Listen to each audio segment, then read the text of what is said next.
आता आपण first shape बघणार आहोत स्क्वेअर. त्यासाठी हा मी नेल्स घेतलाय. पहिलं आपण काय करायचं, हा नेल्स अशा प्रकारे पकडायचा आणि असं एकदम स्ट्रेट घ्यायचं फाईलर आणि असं फाईल करायचं. एकदम हळूहळू, जोरात करायचं नाही. थोडं फाईल करायचं आणि एकदा चेक करायचं की परफेक्ट आहे की नाही. जर साईडवर नसेल तर परत एकदा फाईल करायचं. आणि जर असं कळत नसेल तर एकदा असं बघायचं परफेक्ट फाईल होतोय की नाही, तर इथे कळणार. हे बघा, ते असं झालंय फाईल आपलं परफेक्ट. त्यानंतर काय करायचं, आपल्याला साईडचं हे करायचं. साईडचं कसं आहे, थोडंसं बेंड आहे नेल्स.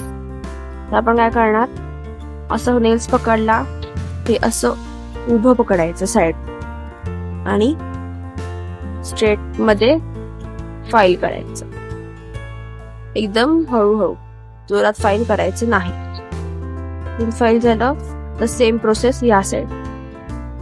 हे बघा असं.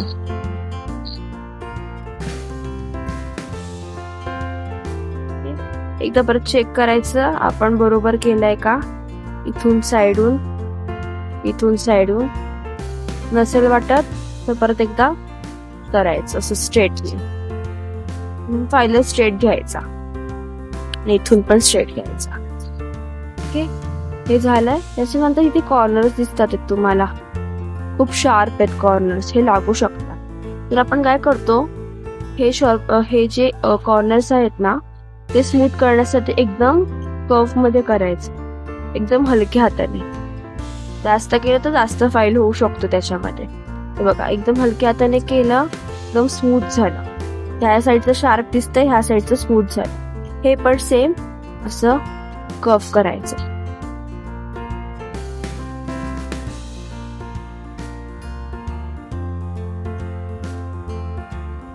कर्व मध्येच करायचं. हे बघा, अशा प्रकारे हा आपला स्क्वेअर शेप रेडी झाला.